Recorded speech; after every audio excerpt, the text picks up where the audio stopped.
జై గురుదేవ శ్రీ గురుభ్యో నమ. సర్వ విఘ్నోపశాంతి. ఆత్మీయ బంధువులందరికీ ఉపయోగకరమైనటువంటి మరొక చిన్న విషయాన్ని చెప్పదలుచుకున్నాను. అది మీకు అనుకూలత ఉంటే సాధనలో పెట్టండి, లేని ఎడల ఊరికినే అవగాహనతో విడిచిపెట్టండి. ఇక్కడ మనం బాబాజీ సుఖ ప్రాణాయామం, సూర్య చంద్ర భేద ప్రాణాయామం లేదా నాడీ శోధన ప్రాణాయామం అని ఈ ముక్కు రంధ్రాలని ఈ వేళ్ళు ఇలాగా బొటన వేలతో కుడి ముక్కు రంధ్రం ముయ్యాలి.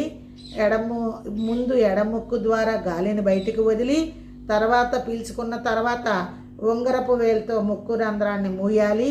తర్వాత కుడి ముక్కులోంచి గాలి బయటికి వదిలి పీల్చుకొని మళ్ళా ఇలా వదలాలి, ఇలా మూసుకోవాలి అని పూర్తి వివరణతో బాబాజీ ప్రాణాయామం మీకు ముందు క్లాసుల్లో చెప్పియే ఉన్నాను. బాబాజీ వారు చెప్పింది ఇలా కూడా కుడిముక్కు రంధ్రాన్ని ఈ విధంగా కూడా మూసి చిత్రపటాలు బాబాజీ పురాతన పుస్తకాల్లో ఈ విధంగా కూడా చూపించున్నారు. ఎడముక్కుతో గాలి ముందు బయటకు వదిలి నిదానంగా గాలి మన శబ్దం మనకు వినబడుకోకుండా పీల్చుకొని తర్వాత మరల ఈ ముక్కుని ఇలా మూసి కుడి ముక్కు రంధ్రం ద్వారా పీల్చటం ఇలా కూడా చూపించి ఉన్నారు. దాన్ని సుఖ ప్రాణాయామం అని చెప్పారు. దాని వివరణ మీకు పూర్వపు క్లాసుల్లో మనం విన్నవించుకున్నాము.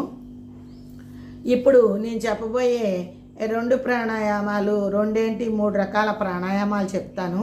మీకు నచ్చిన ఎడల చేయండి, లేకపోతే లేదు. ఆ ప్రాణాయామం ఏంటంటే, ఒకటి చంద్ర ప్రాణాయామం, చంద్ర నాడీ ప్రాణాయామం. రెండోది సూర్య నాడీ ప్రాణాయామం, అంటే దేనికదే విడివిడిగా అన్నమాట. అలా కాకుండా భ్రమరీ ప్రాణాయామం.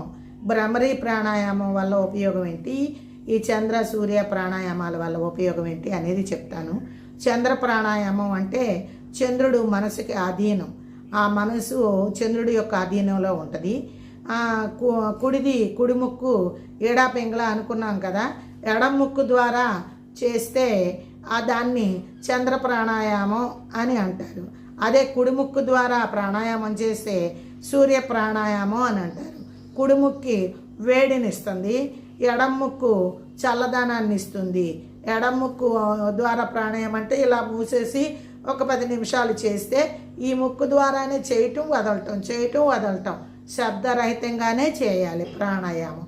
ఇది చంద్ర ప్రాణాయామం, చంద్రనాడి ప్రాణాయామం అంటారు. ఎడమ ముక్కు రంధ్రము ద్వారా, ఈ ముక్కులో ఎడమ రంధ్రం ద్వారా గాలి ముందు